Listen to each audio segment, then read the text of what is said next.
Hi friends, இன்றைக்கி Manchurian biryani தான் நம்ம பண்ண போகிறோம். அதுக்கு ஒரு கைப்பிடி அளவு இஞ்சி பூண்டு கரம் மசாலாவை ஒரு மிக்ஸி ஜாரில் போட்டு நல்லா அரைச்சி வச்சுக்கணும். இன்னொரு தட்டில் வஞ்சரம் ஃபிஷ்ஷை எடுத்து அதில் இஞ்சி பூண்டு உப்பு தயிர் கரம் மசாலா எல்லாத்தையும் சேர்த்து ஒரு 10 நிமிஷம் ஊற வைக்கணும்.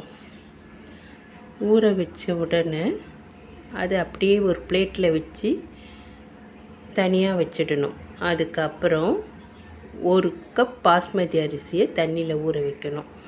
வெங்காயம் தக்காளி கொத்தமல்லி எல்லாத்தையும் கட் பண்ணி வச்சுக்கணும். இப்போ ஒரு கடாயில் 2 ஸ்பூன் எண்ணெய் ஊற்றி ஸ்பைசஸை போட்டு அதோட கட் பண்ணி வச்ச 2 வெங்காயத்தை நல்லா ப்ரௌன் நிறம் ஆகிற வரைக்கும் வதக்கி விடணும்.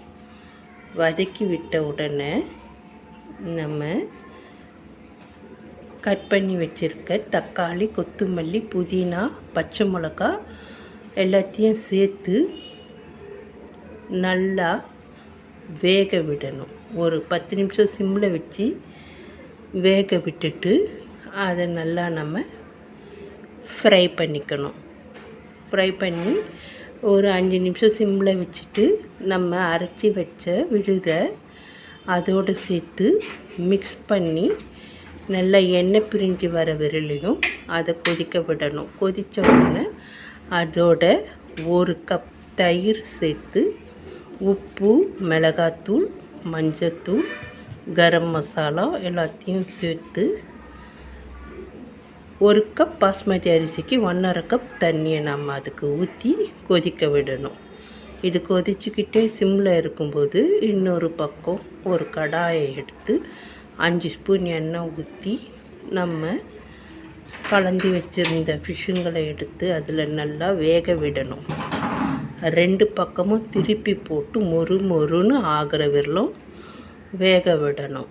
வேக விட்டு இப்போ இந்த இடத்துல கொதிச்சுக்கிட்டு இருக்க அந்த ஃபிஷ் பிரியாணிக்கான தண்ணியில் நம்ம அலசி வச்ச பாஸ்மதி அரிசியை போட்டு சிம்மில் ஒரு 10 நிமிஷத்துக்கு வேக விடணும். அதுக்கு முன்னாடி ஒரு 2 எலுமிச்சம்பழத்தை அதில் புழிஞ்சு விட்டுக்கணும். புழிஞ்சு விட்டு ஒரு 10 நிமிஷம் நல்லா சிம்மில் வேக வச்சு எடுத்து அது உதிரியாக வந்த உடனே நம்ம வறுத்து வச்சுருந்த ஃபிஷ்ஷை அது மேலே எல்லாத்தையும் தனித்தனியாக வச்சுட்டு ஒரு 5 நிமிஷம் மூடி போட்டு வேக வைக்கணும். வேக வச்சு எடுத்தால் ஃபிஷ் பிரியாணி தயார். சாப்பிட்லாமா? சேனலை லைக் பண்ணுங்கள், ஷேர் பண்ணுங்கள், சப்ஸ்கிரைப் பண்ணுங்கள். Thank you friends.